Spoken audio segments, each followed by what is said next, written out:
If you were born with Saturn aspecting Neptune in your natal chart, this video is for you. We're going to discuss the challenges, the lessons, and the opportunities as well, whether your visions are full of confusion or prophetic messages. Let's dive in.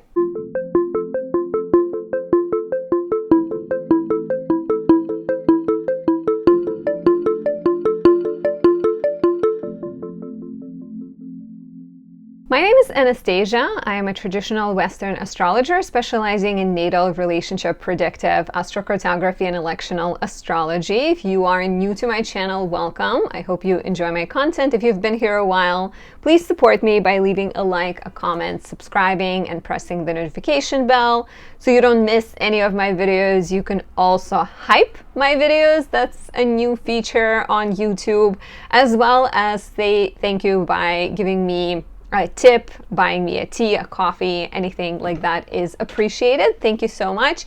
If you want to work with me face-to-face, book a reading on my website. Natal chart is always a great introduction and a beginning reading where we break down your soul's purpose and your karmic potential and challenges, gifts, all of those things. You can also get a predictive reading such as year ahead or solar return, relationship consultation, anything else, as well as I am a teaching astrologer, so my predictive astrology course begins in March 2026, and it can help you discover techniques in astrology that are designed to forecast and foretell the future. So join us.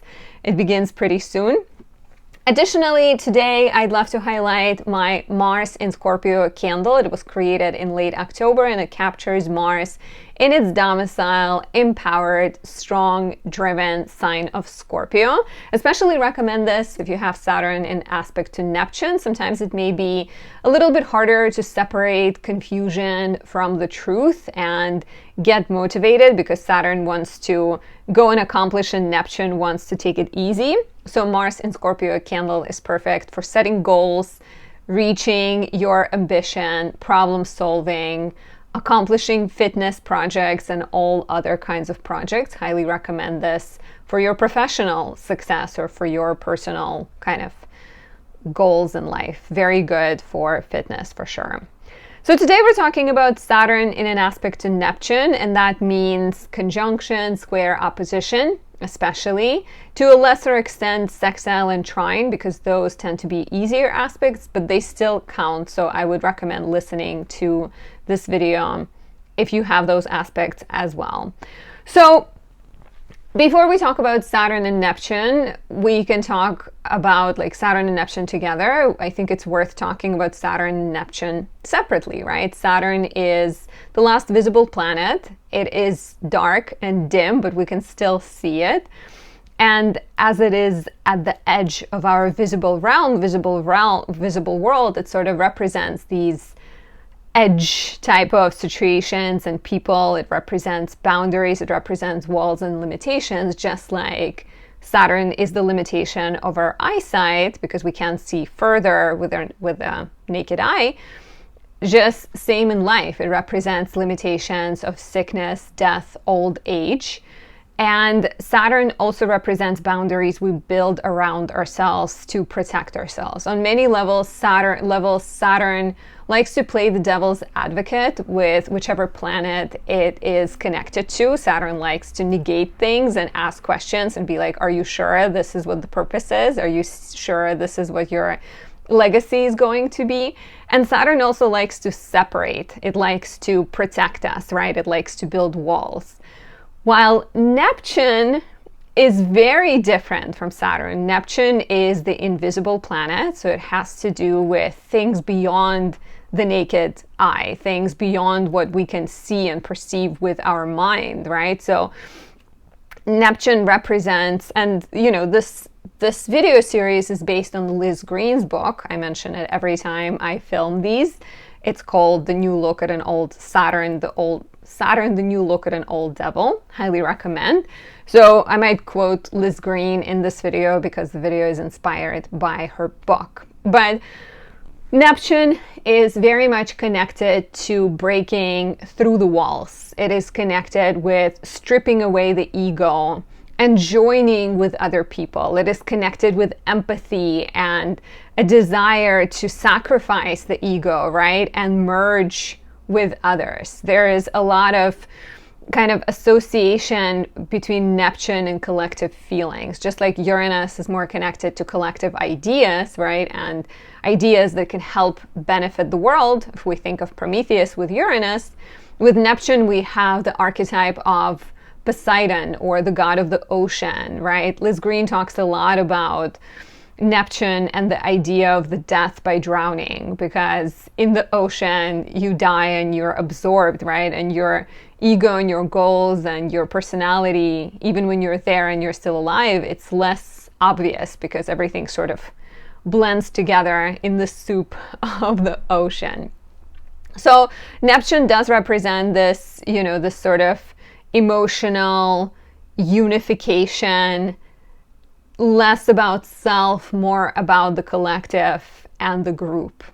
Neptune is also, you can see Neptune quite strong in charts of artists and musicians and people who can, through their music and through their writing, through their lyrics, express feelings that are universal, right? They might be speaking about their own feelings, but then it becomes something that each of us can resonate with. So, so Neptune is definitely connected to like the drowning of the intellect, the drowning of the ego, and the separation between you and other people. There is this sense of like the individual disappears and the mass emerges. You can think of, of like Neptunian experience when you can no longer see the person in a crowd and the crowd becomes a living organism, which is something you may observe at a concert or at a sporting event when the crowd's energy just overtakes you. And so Saturn and Neptune, as I said, they are quite opposite one another, right? If Saturn represents a desire to isolate and protect and defend and build walls, Neptune is all about merging with other people. Neptune doesn't like walls. Neptune likes to take away the walls. In fact, the last time Saturn and Neptune came together in 1988, that was the time the Berlin Wall fell down. And we have another conjunction coming up in February 2026, and we kind of have been living in this world of Saturn-Neptune conjunction for the last year in 2025 as well. So these two can create a lot of difficulty within a person, and they can show up at different times as one or the other, right? There is struggle between Saturnian and the desire to protect your interests and reach success and fulfill your ambition and leave something behind, right? And the Neptunian desire to unite with others and transcend the ego and sacrifice. Sacrifice is a big sort of question and a big energy of Neptune. And there's definitely, you can think of it as like people who sacrifice themselves to take care of an elderly mother, or you can think of a sacrifice a mother does to take care of her child, right? And with Neptune, you also don't just have sacrifice, you also have like an ecstasy that comes with it. So people born with Saturn-Neptune aspects may have these experiences, whether they're big as performing on stage and feeling the crowd respond to you, becoming part of the crowd, or small, like helping your child and saying no to hanging out with friends and doing something for like your kid, right? They feel this moment of like ecstasy because Neptune is not just connected to the god of the ocean, it's also have been traditionally connected to Dionysus, the god of partying and wine, right? So there's definitely the danger with this aspect to sometimes lean too heavily into the Dionysian and escape into drinking and like doing drugs and like overusing sort of Dionysian energy, especially if the person doesn't find a way to express their desire to unite with others.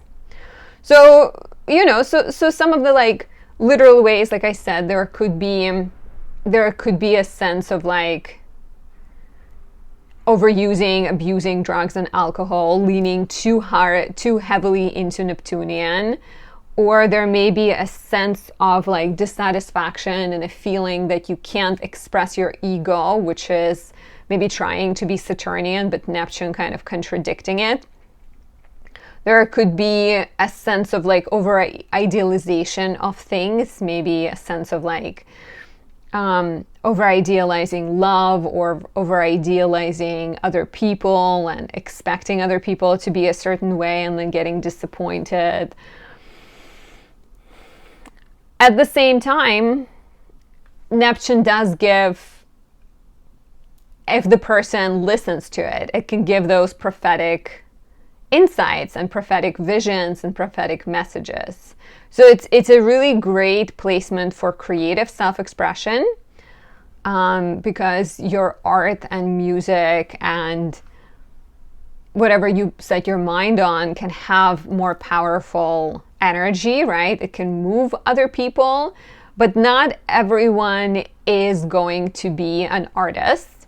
And if you're not, there might be a sense of some other kind of like, you know, expression that maybe comes through, again, like doing altruistic type of work or taking care of the elders in your family or taking care of the children. There might be this like strong desire to find a way to strip away the ego. And of course, it's really hard to completely strip away your ego, because we are, a lot of times, we're hanging out with ourselves our entire life, right? And we sort of care about our own desires. But if you're born with Saturn and Neptune, you're potentially someone who's less ego-driven, someone who can, you know, who can connect with the emotions and the feelings. It can also possess great empathy, great understanding of other people, great awareness, to great ability to like unite with others. However, of course, you know, this can also be taken too far,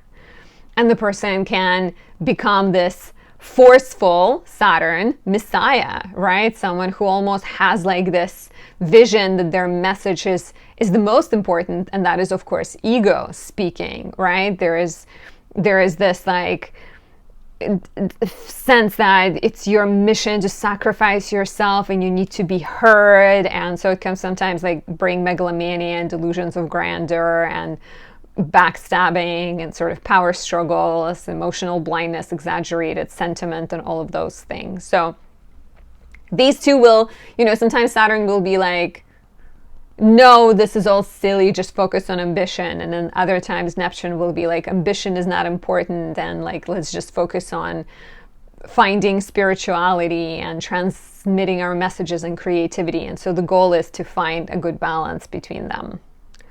And Neptune is a planet that was, you know, it was discovered pretty recently in the last couple of hundred of years. So we haven't had as much time to explore it and understand it. And a lot of times people just sort of lean very heavily into like, oh, Neptune means confusion and impotence and drugs and alcohol abuse, right? But really it's deeper than that. I think sometimes it's hard to put Neptune into words, because it's really about like that moment of sort of inner or outer ecstasy that you experience from doing good deeds, from stepping away from personal worries. And so the opportunity that is offered here is, according to Liz Green, is that the personality can become a vehicle for expression in a creative way of the collective emotions of the group. And you may have these like, you know, we may all at times have these glimpses of like nirvana and peace and unity with others, but people with this aspect have deeper connection to those moments. And so they almost have a responsibility. You almost have a responsibility to express the visions of Neptune through art, or express it in personal relationships, or in your spiritual aspirations, in your career. Find ways in which you can give of self to others and connect with this energy consciously. Don't let it catch up with you and take over you, right? Because like if you're pushing a part of your personality and you're like, oh, this is silly, I don't believe in this, I don't believe in that, then it's gonna find you somehow. So learning to connect with the spirituality, learning to express your visions through art, sacrificing a part of yourself for a greater whole, and like doing yoga, meditation, anything like astrology can give you glimpses of the unity. Because with Neptune, we really, we are different, but not really. We're like, if you look at the ocean, every wave is separate, but it's part of the entire water. So the same with each human. We feel we're different. We're hanging out within ourselves the whole time, but we are part of the world. One person's action can affect thousands of people because of the ripple effect. So use this aspect for good, connect with your spiritual gifts, and don't lean too much into the Neptunian. Like, don't seek ecstasy in drugs or alcohol, right? Like, seek ecstasy and satisfaction in the self, in like sort of altruistic spiritual pursuits. I hope this resonates. I forgot to mention that my 2026 planner is on sale as well. Check it out, pick it up on my website. It has 227 pages filled with, each month is broken down. Each lunation has its separate page with ritual suggestions and description of what's to come. There's lots of spaces to write your vision for the year, your intentions, lots of good stuff. Thank you so much for listening. Thank you so much for watching. Visit my website, anastasiadoesastrology.com, to book a reading or to join my predictive astrology course. And I hope you have a great day, night, morning, wherever you are. I'll see you soon.